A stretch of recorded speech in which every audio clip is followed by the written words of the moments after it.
नमस्कार, आदाब, सत श्री अकाल, what ever you feel connected with. स्वागत है आपका अपने यूट्यूब चैनल एफएम बोले तो फंडामेंटल मैथमेटिक्स में। पिछले वीडियो में हमने सीखा प्राइम फैक्टराइजेशन कैसे करते हैं और आज की इस वीडियो में हम सीखने वाले हैं कि ये जो एचसीएफ है ये क्या होता है। तो एचसीएफ क्यों इम्पोर्टेंट है, किस लिए पढ़ते हैं और कहाँ कहाँ इसका यूज होता है, ये सब आज हम जानने वाले हैं। तो चलिए इस वीडियो को शुरू करते हैं। वीडियो शुरू करने से पहले अगर आप मेरा वीडियो पहली बार देख रहे हैं तो चैनल को लाइक, सब्सक्राइब और शेयर जरूर करिए। साथ में वीडियो को अंत तक देखिए ताकि जो मैं कॉन्सेप्ट आप तक पहुंचाना चाहता हूं वो कॉन्सेप्ट आप ज़रूर सीख जाएं। ठीक है, तो जैसा कि मैंने कहा कि एचसीएफ की कथा मैं सुनाने जा रहा हूं, तो आप हाथ पर हाथ रख कर के कथा मत सुनिए। आप क्या करिए, आप कॉपी पेन के साथ इस कथा को सुनिए ताकि ये जो कथा है वो आपको आजीवन याद रहे और आप जीवन के हर उम्र में इसका यूज कर सकें। ठीक है, तो चलिए शुरू करते हैं। सबसे पहले जानते हैं कि एचसीएफ होता क्या है। तो देखिए, मान लीजिए आप कुछ नंबर्स ले लीजिए, 4-5 नंबर ले लीजिए। तो उन 4-5 नंबर का आप फैक्टर कर दीजिए। ठीक है, फैक्टर करना मैंने मल्टीपल और फैक्टर्स का जो वीडियो बनाया था उसमें अच्छे से सिखाया हुआ था। जो फैक्टर्स का ब्रह्मास्त्र करके था उसे आप देख लीजिएगा, मैं उसका लिंक डिस्क्रिप्शन बॉक्स में दे दूंगा। और नहीं तो आप क्लास 6 की प्लेलिस्ट में जा कर के उस वीडियो को अच्छे से देख लीजिएगा, उसमें आपको अच्छे से समझ में आ जाएगा कि फैक्टर कैसे निकालते हैं।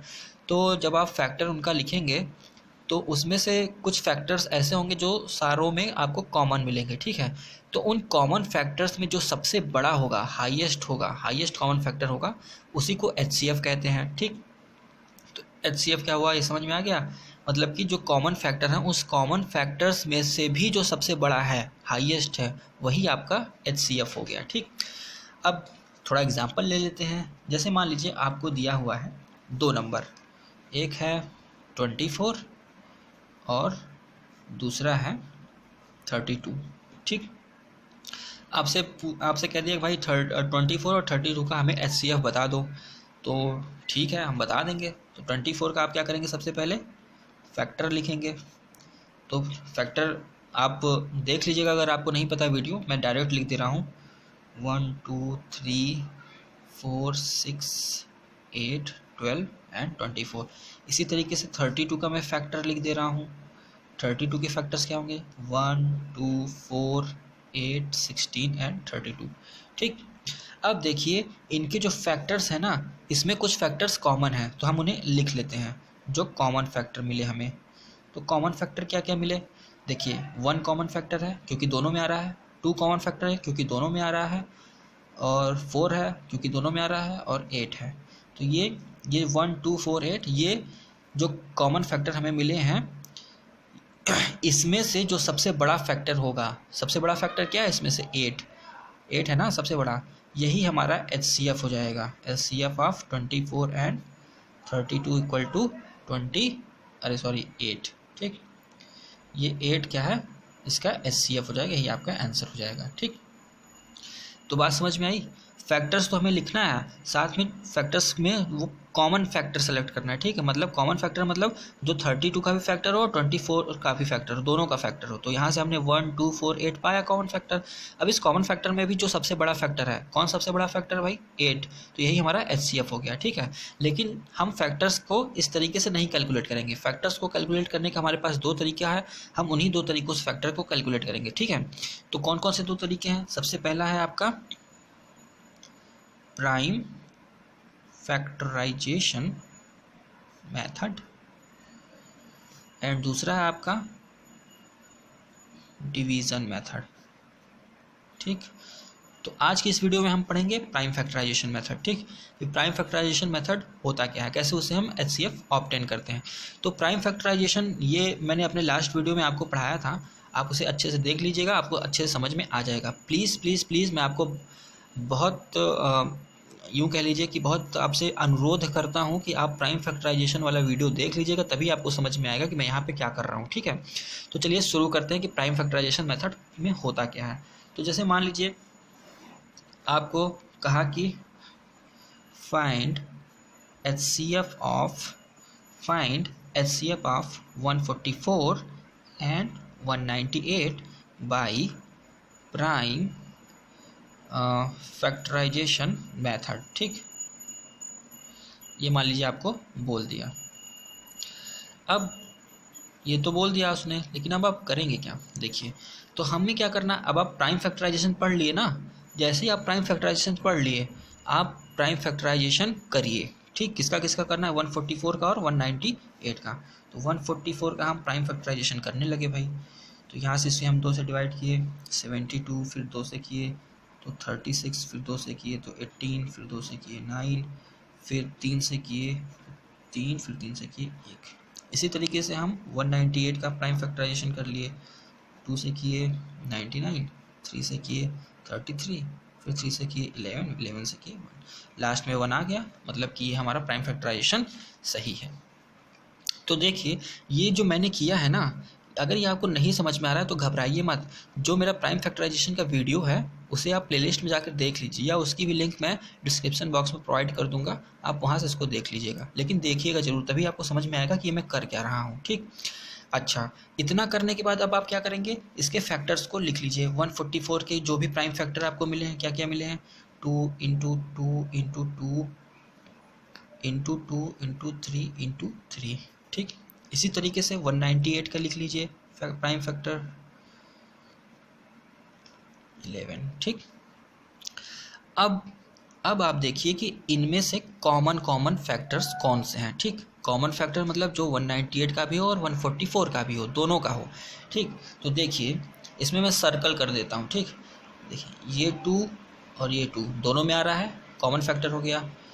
इसके बाद ये वाला 3 और ये वाला 3 दोनों में 3 3 आ रहा है, कॉमन फैक्टर हो गया। ये 3 ये 3 दोनों में 3 3 आ रहा है, तो कॉमन फैक्टर हो गया।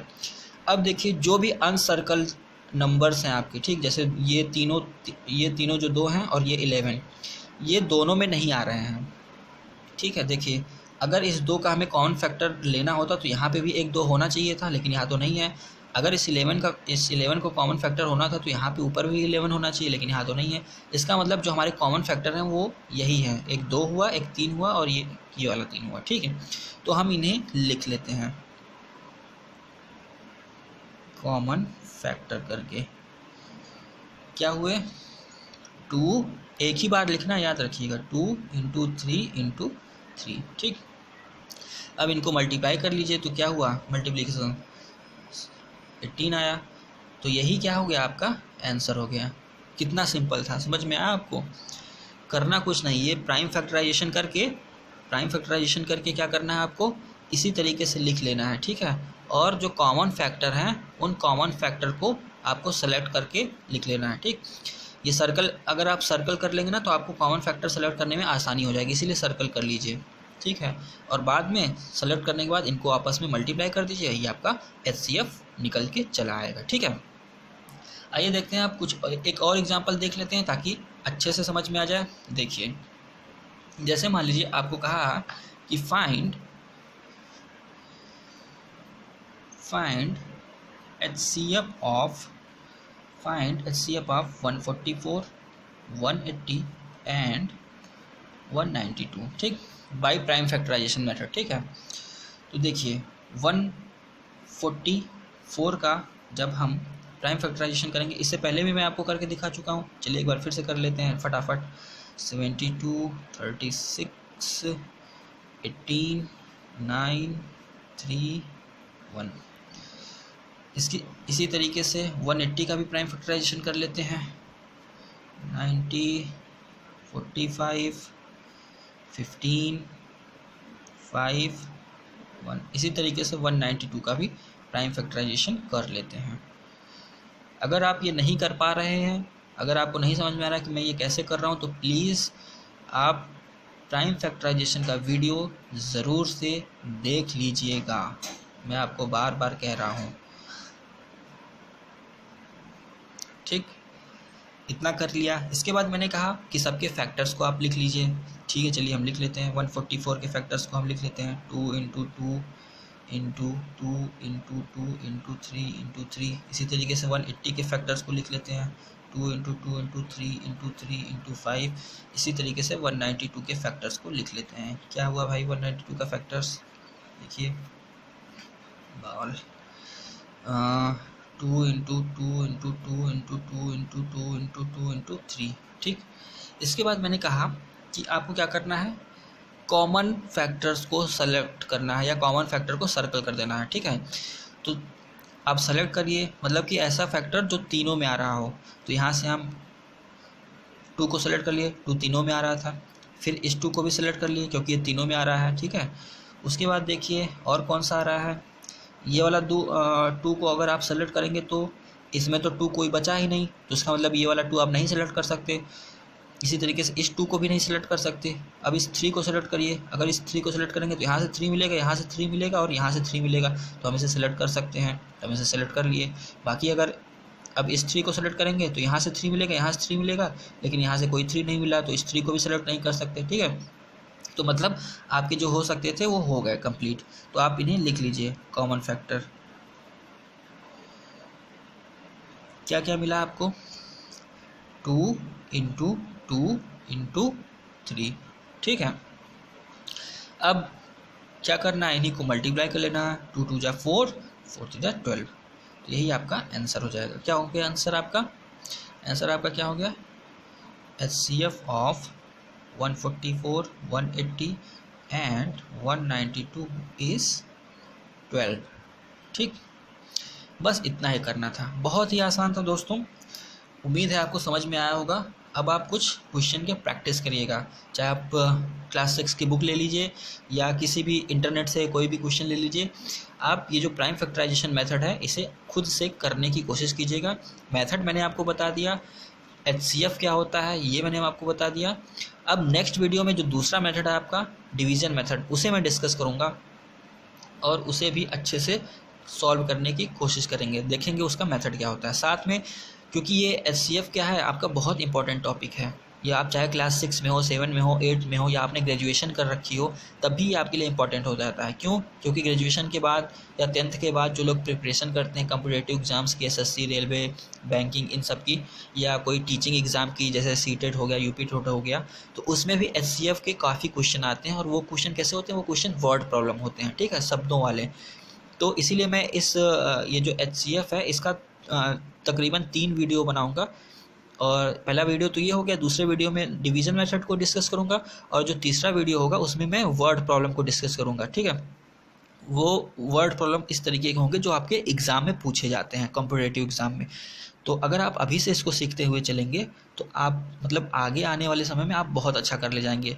और मेरे ऊपर यकीन मानिए, मैं आपको इस तरीके से बताऊँगा कि मतलब क्वेश्चन में पूछ क्या रहा है, उसमें आपसे मतलब वो क्या चाहता है ये आप जान जाएंगे। ठीक है, मतलब क्वेश्चन का पिक्चर क्या है ये आपके सामने मूवी की तरह चलने लगेगा। आप समझ में आपको आ जाएगा कि हमें निकालना क्या है। ठीक, जब आप ये समझ जाएंगे तो आप क्वेश्चन को एकदम चुटकियों में सॉल्व कर जाएंगे। ठीक है दोस्तों, तो ठीक है, मिलते हैं फिर अगले वीडियो में। तब तक आप इस पर प्रैक्टिस करिए। अगर आपको कोई प्रॉब्लम आ रही है तो प्लीज़ मुझे ईमेल कर दीजिए, और नहीं तो कमेंट बॉक्स में कमेंट करिए। मैं आपके सारे कमेंट पढ़ता हूँ, ईमेल भी पढ़ता हूँ, रिप्लाई भी करता हूँ। तो जहाँ भी प्रॉब्लम आ रही है मुझे बताइए। और अगर वीडियो पसंद आई हो तो इसे प्लीज़ लाइक करिए और सब्सक्राइब करिए और अपने दोस्तों में शेयर भी करिए। ठीक है, तो ठीक है दोस्तों, फिर मिलते हैं अगले वीडियो में नए टॉपिक के साथ। तब तक के लिए खुश रहिए, मुस्कुराते रहिए और हमेशा अपना ध्यान रखिए। Take care, bye bye.